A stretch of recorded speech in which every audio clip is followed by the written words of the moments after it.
Hi everyone, and welcome to the very first edition of the Northbank Book Club. I'm Marion Todd, author of the D.I. Claire Mackay crime series published by Canelo. And today I'm going to be reading from my second novel, In Plain Sight. I'll also be doing a Q&A in comments below, so if you do have any questions about me, about my writing or my books, or crime writing in general, then please do comment below and I'll be happy to respond. Chapter 1. It's like this, Detective Sergeant West. Either you take your trousers off now, or I'll take them off for you. Chris West glanced at his boss. I think you'll find you can't order me around, Claire. We're not on duty now. And I think you'll find I can put you on the traffic rota for the next month. Chris scowled at a lycra-clad runner who elbowed her way past him to the start line. Claire waited. Well, you wouldn't. Try me. Reluctantly, Chris West unzipped a pair of navy blue Adidas trousers, pulling them over his feet with some difficulty. Claire appraised her DS's white legs. Flipping heck, Chris. When did those legs last see some sun? Chris did his best to look offended. We can't all go jetting off to the south of France on fat inspectors' salaries, you know. You're calling me fat? Chris handed his trousers to a young girl seated at a desk with dozens of plastic boxes behind. 73, the girl said. She handed him a numbered token and put his trousers in the corresponding box. Chris took the token and zipped it into a pocket in his shorts. Claire observed this, noting the shorts were straining at the waist. You really need to lose some weight, Chris. When was the last time you went for a run? He pulled his t-shirt out of his shorts to cover his gut. I'll get back to the gym. I just haven't had time lately. Yeah, right. So, how was the holiday? Good time? Chris said, deflecting the conversation away from his bulging waistline. Claire tried not to smile, but she couldn't help it. I've had worse. You and the sculptor still on then? I am still seeing Geoffrey, yes. The crowd of runners began moving slowly along the west sands towards the start line. Ahead of them lay a stretch of silver sand, almost 2 miles long, the freezing waters of the North Sea to the east. The midday sun glinted off the waves, which were dancing in the gentle breeze.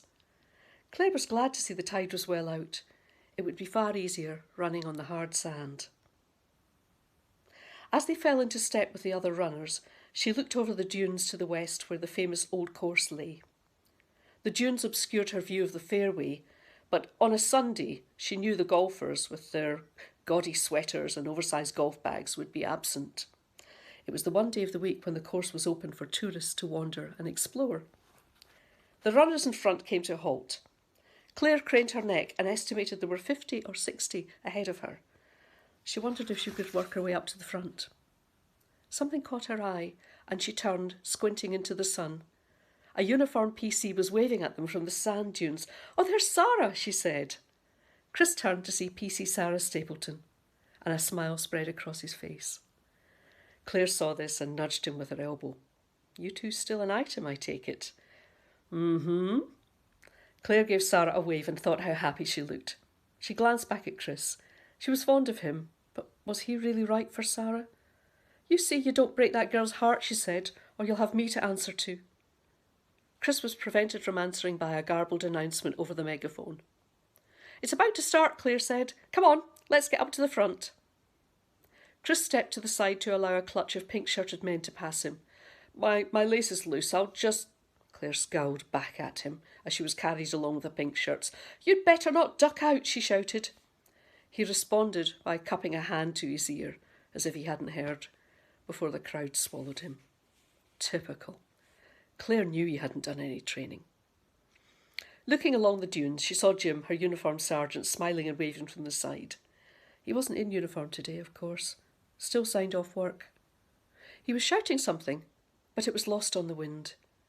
She shook her head to indicate she hadn't heard. Good luck, Claire, he shouted again. And thanks.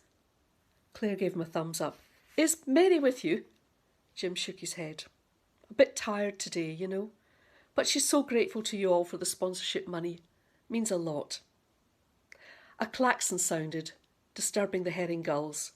They soared upwards and out towards the sea, screeching in protest. Claire gave Jim another thumbs up and moved back into the sea of runners. She glanced over her shoulder and saw them snaking along the beach. There would be 200 of them at least.